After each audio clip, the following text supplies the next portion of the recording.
look at the head-to-head between Thomas and Novak, very much in Novak's favour. I think it's 14-2, and then 16-2 actually, 14 love on hard courts. But let's not forget that if Thomas takes a set off Novak today and loses, but gets a set, depending on the result of the evening match, Thomas could qualify for the semi-finals. Yeah, we're in that situation where there's so many permutations. We've got our long list.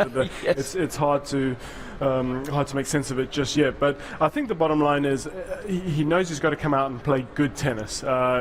Average tennis, actually even good tennis might not even get it done. He's going to have to come out and play great. And in some ways, as we've been saying, that takes the pressure off because there's only one option for him. He's got a big offensive game. He's need to come out without firing.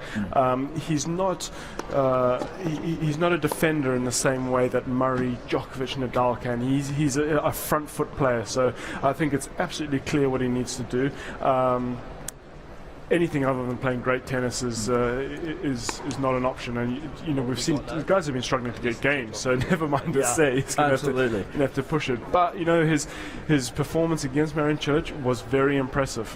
And in the numbers game, Craig, what is it that Thomas does so well that he needs to try and make sure he does again here this afternoon? Controlling the baseline. And Novak is going to be prowling and hunting that short ball. We saw he came in 20 times last time. So if he can play big and hit the ball deep, he can move up to the baseline and then hopefully get some short balls and then try and finish at the net. So, he's a big guy. He needs to play big tennis, pick big targets, serve very well. First serve percentage is going to be huge. Anything less than 55% is not going to get the job done. Maybe even less than 60% is not going to get the job done. And then every time he sees a second serve, step in, crush it. How easy is it to do that, though, on this court? We've heard Roger Federer say that the speed of the court makes it quite difficult to move in behind the serve. Yeah, no, very tough. We've seen that it's a tough thing to do, certainly to hold your serve. Of course, you can be a little bit more aggressive on the returner serve. But, just the pace of the court, the ball just doesn't go through the court as quickly as you would like it to. We've seen there's not been as many winners, haven't seen as many aces, unreturnable serves. So guys are having to really construct their points well. Maybe on another serve it may take one or two big shots to then finish. Here it's taking 3 or 4. So you have to have the patience. And someone like Berdych does have the ability to do that, but his real strength is getting that first strike in. But if that first strike keeps coming back time and time again, which it will do against someone like Djokovic, then it's easy to get frustrated, and then you go for a little bit too much. We've seen how Raonic struggled with that, guys getting back his serve and getting into longer rallies with him, and then he would just misfire eventually. So it's very tough for a tennis player to find that balance between being consistent from the back of the court but not being too passive. But when you've got half a chance that you're not only hitting the ball hard, but you're taking it nice and early and taking time away from your opponent as well. Indeed. And just yes, Mark. Sorry, and on top of that, as Craig mentioned, with Djokovic staying on the baseline, it's not only how the surface is slow, but it's not as high bouncing as some surfaces. So for players like Djokovic and Nishikori just to keep their position without worrying about the ball sort of spinning up in their faces is much easier. And I think that was evidence of Roger Federer last night. He doesn't like his nemesis is Rafael Nadal kicking the ball up high in the back end, and that option is not, because of the surface, is not as available to him, so he's far more comfortable taking the ball early and timing it well. Yeah, it's not just the speed of the court, it's actually how the ball reacts off the surface. Yeah. Yes, it's slow. Someone like a Nadal would enjoy the pace of the court, but he doesn't enjoy the fact that it's not kicking up. So in a way, his forehand's kind of just nullified at a touch, and that's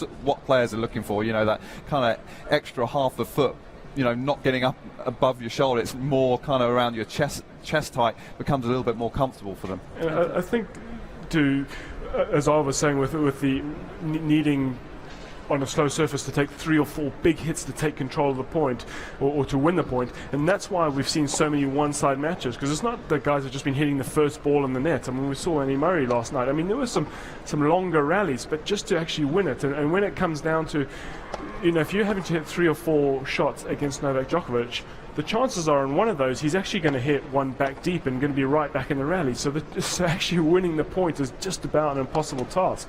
Yeah, we'll talk about that Federer-Murray match shortly, but just while we've still got Thomas in the picture, I'd just like to really underline the point that both Colin and Charlie were making was the incredible using this word again, consistency of Berdych over the years. I mean, he's finished in the top 10, I'm sure Craig will tell us, but even more than he's been here. I mean, he's been here for the last 5 years. He's always there or thereabouts. It's just that final step, isn't it? Those titles which seem to be so elusive for him. Yes, it is. I think he's absolutely underperformed, and we're talking here that how well he's done. He's a player that has incredible talent. He's got great height, and I would have thought throughout his career, a slam here and a couple here and some more Masters titles, because he is the full package. And he's proven that by the amount of times that he's been here. He's a big guy, he's got a great serve. I would just like to see him impose himself a little bit more and get to the net a little bit more. I mean, he's got a big wingspan.